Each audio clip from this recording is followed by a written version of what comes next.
I'm so excited today to have Spencer Whalen on the podcast. Spencer is a benefits professional who truly understands the nuances of employee benefits for a wide range of organizations, varying in size, industry, and overall complexity. With over a decade at One Digital, Spencer's honed his expertise in supporting nonprofits, associations, government contractors, and really all types of employers. With an MBA from Georgetown and the Certified Employee Benefits Specialist designation from IFEBP, Spencer's dedication to the HR community is evident in his board work with DC Sherm and HR Virginia over the past several years, as well as his superior work for his clients. Spencer, I'm so glad you're here. Thanks for being on the show. Dr. Attaway, it's a pleasure to be here. Thanks for having me. Welcome to Catalytic Leadership, the podcast designed to help leaders intentionally grow and thrive. Here is your host, author and leadership and executive coach, Dr. William Attaway. Spencer, I would love to start with you sharing a little bit of your story with our listeners, particularly about your journey and your development as a leader. How did you get started? Sure. It's a great question. I think, quite honestly, after rewind the tape pretty far back, and I think that when I really look at how I've landed where I am today, it's all thanks to family. Family's been something that's always been super important to me. And one thing I would be remiss not to mention is we've had our fair bit of struggles, but from that, I think kind of like the story of the Phoenix, rising from the ashes. I think despite all the challenges we had, and there were plenty to be had, trust me. And I don't think I need to go into too much detail, but the fact that I was raised by a single mom and my grandmother, those two, along with my next door neighbor, who was like a second mom to me, I think that the three of them really showed me what leadership was like, from a very young age. And your character is really defined by what you're doing when nobody's looking, kind of thing. So that was kind of what got me to how I am in terms of just personality, I think. But in terms of my actual career trajectory, it's really funny because I never thought I'd be doing what I'm doing today, working in benefits. Going back to college, I studied chemistry and Spanish. So I have people constantly ask me how I made the leap into what I'm doing today. And to be quite honest, it was kind of by luck and just a lot of happenstance. I have been really lucky that the people that I've been surrounded by have, in a lot of instances, seen a lot more of me than I've seen of myself. And it's been an amazing evolution because I think that having good people around you really, sets the stage for success moving forward. And actually, as I was mentioning a little bit ago, heard one of your podcasts. I'm really disappointed. I can't remember exactly who had said this that was guested on your podcast earlier, saying something to the effect of, show me your friends today. I'll show you where you're going in the future, or going tomorrow. And I think that is so true because, looking around me today are all the people that were with me yesterday, and they've got me to where I'm at. And, I think that just taking the mindset of constantly being willing to learn and take feedback, I think is also just paramount when it comes to being a good leader.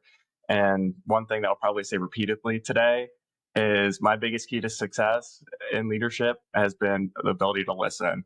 And I think a lot of us lose sight of the fact that, listening is something that we all need to do a little bit more of, because it's so much fun to talk. It's great to be in the spotlight, but it's, just equally as important to take time to sit back, listen to what other people have to say. That's so well said. I think listening is one of the most powerful tools in a leader's tool bag. And I watch too many leaders who are frankly so in love with the sound of their own voice. They are always talking, and it's interesting to read the body language of their team because you can see it. You can see in the body language their frustration. You can see they're just so tired of not being heard. As you have seen this and you have seen the power of listening, can you think of a time where you saw that just on full display? Ooh, that is a great question. Yeah. And And sad to say, I think a lot of instances where that's played out, we've lost talent as a result of it. People, like, when they're not feeling heard, not feeling seen, I think, you're not bringing value to them. And I think that's a big thing when you're, a lot of my success, I also should make mention of, is, once again, not just being surrounded by good people that are building me up, but also building the business up as well. And if you're not approaching that as a team, yeah, the door's right there. They're going to walk right out of it. And so I think, unfortunately, a lot of it, it's hard to rectify, or right that ship if people aren't feeling like they're being heard. There was one instance in particular where this person's now at a different agency, knocking it out of the park. They had said time and time again what they needed to succeed, and they just weren't getting heard, weren't getting the tools they needed, and they hit the door. It's so true, because they don't have to put up with that. Especially today, there's so many opportunities where they can go. Right. In your work with SHRM, I've spoken in a number of different SHRM groups, and every time I do, the conversations that I have after the talk, after the meeting, are so fascinating to me, because people are talking about how the world of HR has shifted so much, that the change in this field has increased dramatically, particularly over the last 5-10 years. Has that been your experience? And where are some of those changes that you have seen and you've experienced? That's a great question. And I think, like a lot of conversations, it goes back to COVID. And I think that has been, for lack of better words, the biggest catalyst of change in recent years. Yeah. But, it's not the first instance of it. I mean, go back to Great Recession, go back even further, 9/11. So, like, there've been, well, I guess we could call it watershed moments where there's been a lot of change, and it's been tough. And I actually think that it might actually be in your book, talking about adaptability, and just, the importance of that in success and leadership. And with SHRM specifically, I think it's been proven that, only those that are able to change are able to survive. And I also see that a lot too, like across the board, whether it's sales, whether it's HR, just business health overall. Adaptability is really, really critical. And it's something that's been actually really hard for me to learn. People think, oh, it's so great that you've been with One Digital for 12 years, but I would be lying if I didn't say a lot of it's because of the stability and the comfort of, the familiar. And I think that, especially as I've kind of evolved, I started off as an account manager and now getting into business development and kind of making more of a niche for myself, and learning how to change with the market is not easy. And it's something that takes a lot of practice, I think, and a lot of, failing forward, if you will. That's really true. I think the adaptability quotient is a significant indicator of success. And it sounds like you have surfed those waves at One Digital. One of the things that I'm hearing a lot of discussion around with my clients, whether it's people in the digital marketing world or in the corporate world, is AI. Yeah, I think AI has become, for a lot of us, a daily part of life. And yet I saw something yesterday, I believe it was Gallup, some results that Gallup Research had just posted, saying that less than 10% of people are using AI daily as part of their job, and that a very large portion of people are not using it at all. I'm curious, in your perspective, working in benefits and in the HR world, what are you seeing, and how important do you think AI is and is going to be in the days to come? Oof.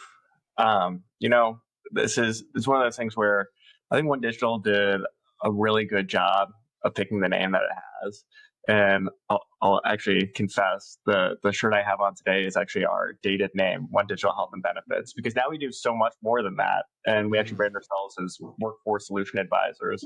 But going back to the One Digital name, with digital very present there, I think speaking to, just once again, adaptability, keeping up with technology, that's one of our biggest differentiators in the marketplace. And, it's I think 10% today, yeah, it seems low. It's changing every day. And I think it's only increasing. Like, I can't even imagine what the actual rate of adoption is, but I just know I talked to my mom the other day who, she barely knows how to use an iPhone, but now she's already got the ChatGPT app down.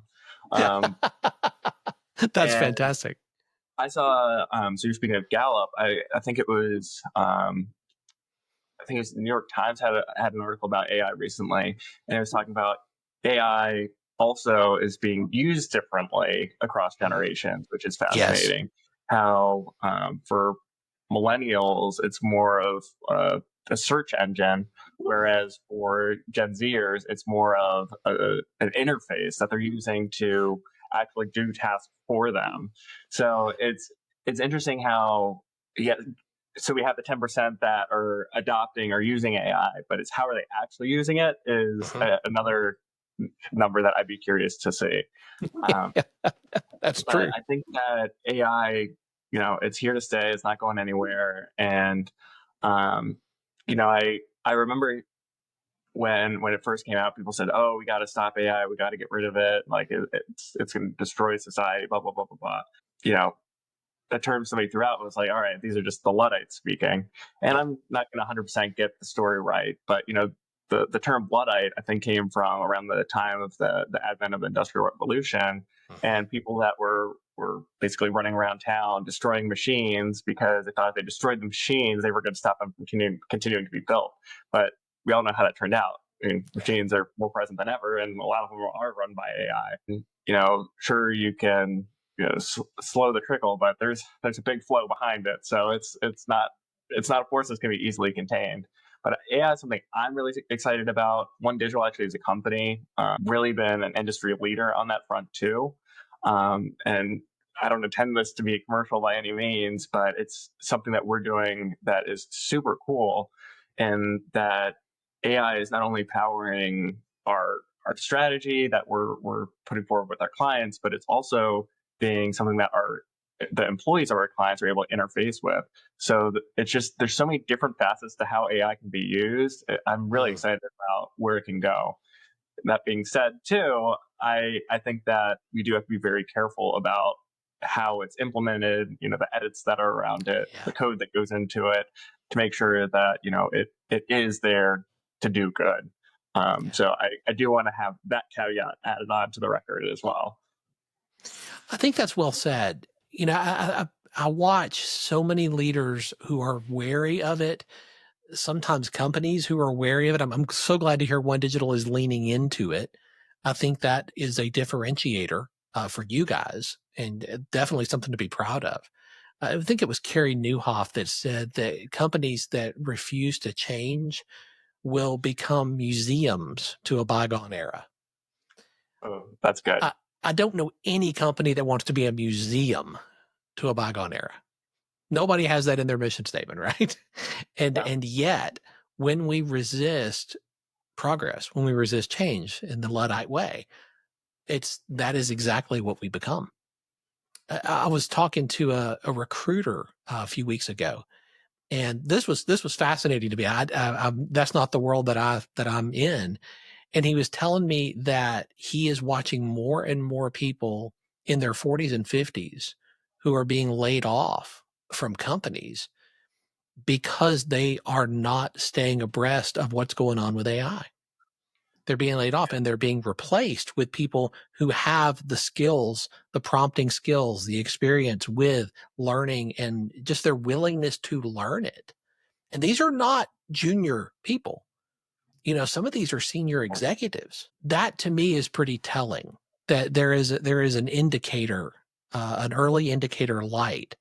This is not a fad. This is not something we're going to see fade away.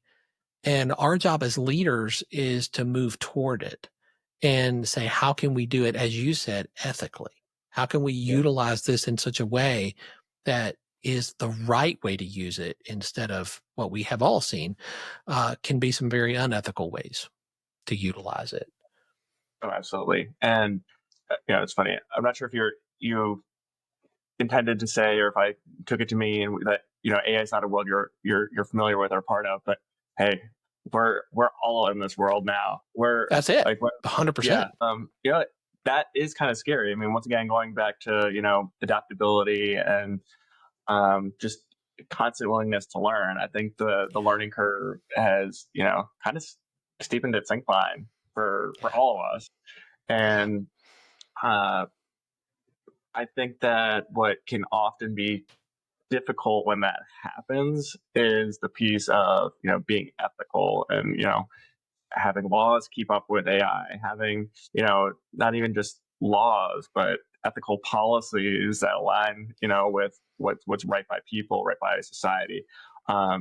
Is it it becomes increasingly difficult. But what is interesting, and I don't remember which company this was recently. They laid off a very significant portion of their workforce, only to come back and realize that they actually need a rehire. I think it was actually almost the same number of people that they had laid off Oh my to goodness. repurpose for their AI department. I mean, I don't think that's going to be the case for every company. I think, unfortunately, jobs will be lost, but I think jobs will also change. I'm hopeful for, but I do think that there is going to be some friction that is going to hurt some people, unfortunately. How does AI show up in your job? How are you utilizing this? I signed up for a Chat GPT account a year and a half ago, right? And last year ended up springing for the team account for the rest of my team to join in. And so we are building GPTs now. We are doing things that I 2 years ago couldn't even have thought about. It's Sure. become part of our daily rhythm. What does it look like for you?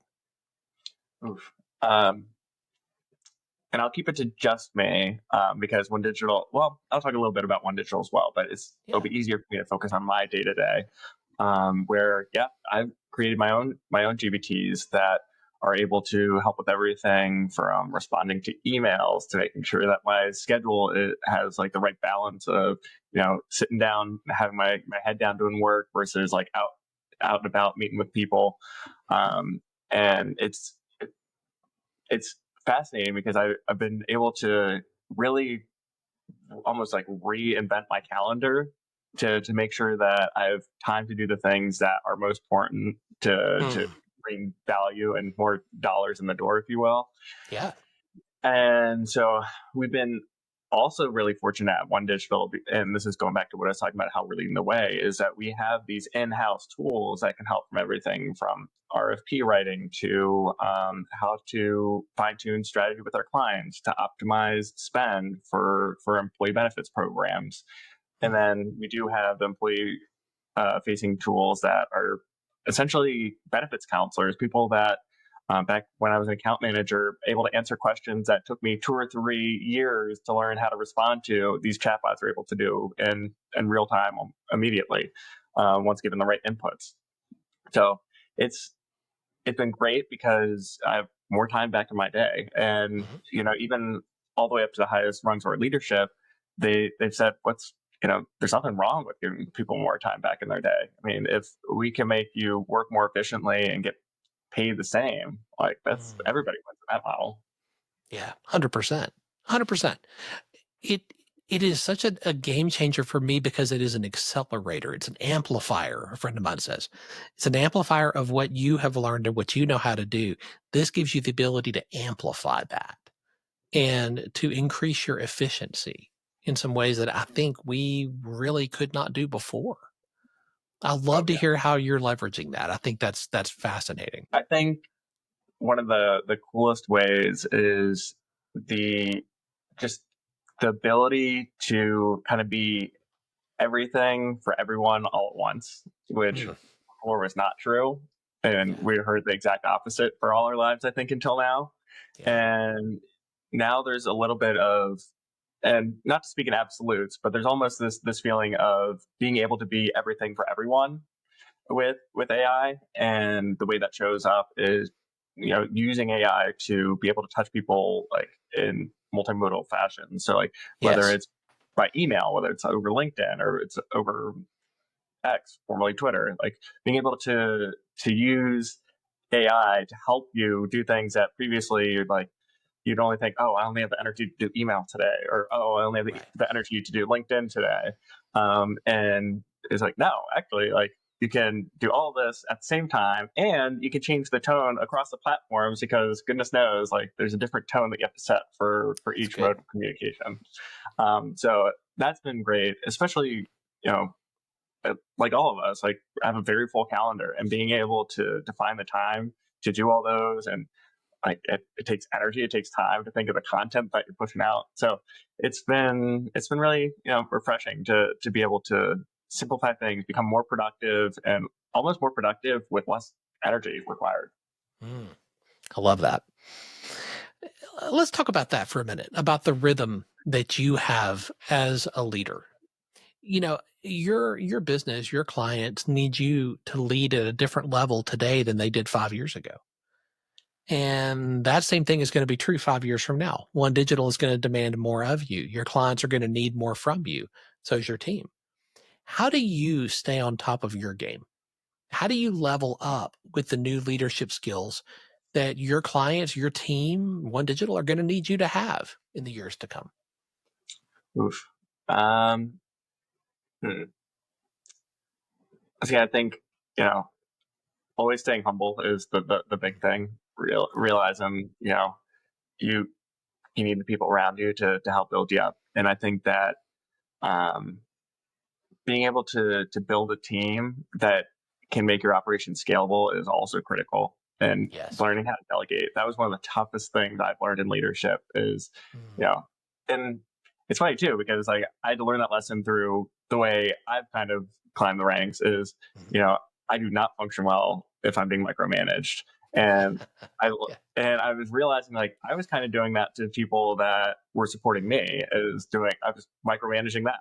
And it was just kind of this evolution of like one day sitting down, and I'm a big fan of journaling, and just realizing like Yes. the themes that are kind of reappearing, and you know, oh whoa, like I needed to step back and kind of refigure out how we can how we can make everybody work and Mm, work to the best of their ability. And a lot of it is very far from being a micromanager. But I think staying on top of my game is just, you know, constantly working on yourself.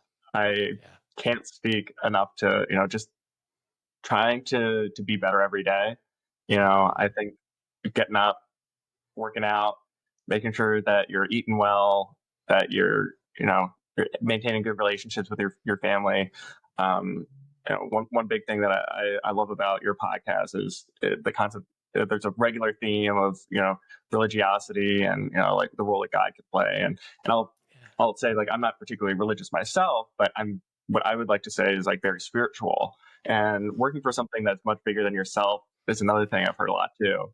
And I think that also can make sure that you always have a guiding light in terms of where you want to go. And I I think that, you know, with that, it's really hard to go astray. Mm, that's so well said. You know, I think the rhythms of the leaders that I respect, that I look up to, and that I learn so much from, as I look at their rhythms, they're characterized by healthy and sustainable. Those are the 2 words that I use a lot. And that's what I just heard in your description there. You know, healthy, that you're thinking about your physical body, you're thinking about your health, you know, exercise, the diet, the food that you eat, you know, movement. These things are important because they have a dramatic impact on your productivity as a leader, and sustainability. You know, and that has been a theme that I've heard several times in this conversation, that, you know, you want to be able to keep this going for the long haul. You want to operate in a high performance level beyond just today. And that requires a certain rhythm. It Oh, requires, absolutely.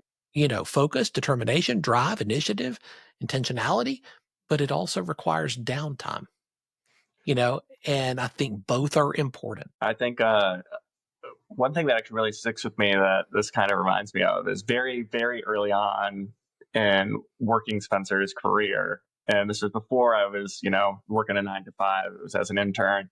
I remember like just being in this position where I felt like I had to just constantly try to impress the superiors and hope that, like, you know, maybe this would land me that 9 to 5 job after graduating from college. And there was this lady, and I remember her name was Pamela, and I was staying till like, no, it wasn't that late after 5 o'clock when I was supposed to clock out. It was like 6 or 6:30, and she walked over to me and she saw me just like furiously typing away. I'd probably skipped lunch that day, and she's like, Spencer, you probably got 40 years of this left. She's like, work's always going to be there, and she's like, yeah, you're doing this now. She's like, there's no way that you're going to make it that far and not burn out. She's like, so go good. home, have dinner, watch a good show, decompress. She's like, come back, do tomorrow, and you're going to do your work better. And honestly, that's kind of what I've taken to heart, and it's been very true in my career.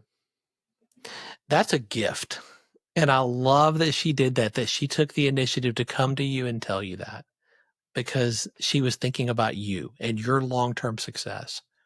And I imagine, I'm just guessing here, this is something that you have paid forward to other people on your teams when you have seen similar things, that you have taken the initiative to have that conversation because somebody first had it with you. Oh, absolutely. And, today, present day, and I'll do a shout out to my boss. Her name's Nancy Grasso. She set the entire trajectory of the remainder of my career. And I think having a good leader empowers you to be a good leader yourself. And it, I think is also really nice too in our relationship, because leadership isn't going down. It's not going up. It's going both ways. Yeah, that's right. And I think that's what makes the best businesses as successful as they are. Well said. Is there a book that's made a big difference in your journey as you have continued to learn and grow from other people? Oof. I think early on in my career, one that really sticks out is, I'm trying to blank on the author right now, but Getting Naked. It's just about consulting and just, vulnerability and how to be your authentic self brought to work. But I'd say most recently, there's one called Go Giver that a mentor of mine recommended. Yeah, that's a great book. That's a really, really good one. That one, I think it's is it John Berg, and I think Bob Berg and John Mann, I think is his name. And I like that book particularly because it breaks it down into like basically 5 different laws, if you will, of how to be successful. And the biggest takeaway is the more you give, kind of the more you get mantra. And I love that, especially because one of the most rewarding aspects of my job is being a connector and getting people to other people that can make us all better. And I think that book speaks a lot to that. I love that. That's a fantastic book. Definitely recommend that one. We'll have a link to that in the show notes. Yeah. Let me ask you one last question, Spencer. Sure. Thinking about your job, your business as it exists today, if I could snap my fingers and solve one problem, what would you want that problem to be? I have to ask a clarifying question. So, and for our clients or for me internally? Either one. You get to decide. I think if I could choose for our clients, because this is something that gets me out of bed every day and will probably get me out of bed for the remainder of my career unless something dramatic happens, is, some sort of fix to this perpetual healthcare crisis that we're dealing with, where it's just increasing costs, getting, less for more money. And it's tough because I like having a hypothetical of being able to snap your fingers and there's a magic fix, and keeping it in those very vague terms, because I can't imagine what fix we need to fix this problem. And right now it kind of feels like playing whack-a-mole with the solutions that we bring forward to our clients. And moving the needle even a little bit feels super rewarding, but we need to blow the needle off the barometer to really make the move that we need to help do right what's best for people in this country. So good. Spencer, I could talk to you for another hour about this. You have so much insight and wisdom in this area, and I know our listeners have benefited greatly from that today. I want to thank you for your generosity. I know they're going to want to continue to learn from you and learn more about what you're doing over at One Digital. What's the best way for them to connect with you? So, hey, first of all, thank you, Dr. Adway, for having me. I would love to stay in touch with your listeners. I think the best way would be to find me on LinkedIn, Spencer Whalen. Aren't too many folks with that name. But also, too, if you just do a search, Spencer Whalen One Digital, we have regular blogs out that I've been fortunate enough to write for. So you should be able to find me there. And then, of course, Instagram, just look me up there as well. So I'd love to hear from anybody. It's always good to make more friends. Perfect. We'll have all those links in the show notes. Spencer, Thank you for your time today and your generosity of insight and wisdom. Okay. Thank you, Dr. Adway.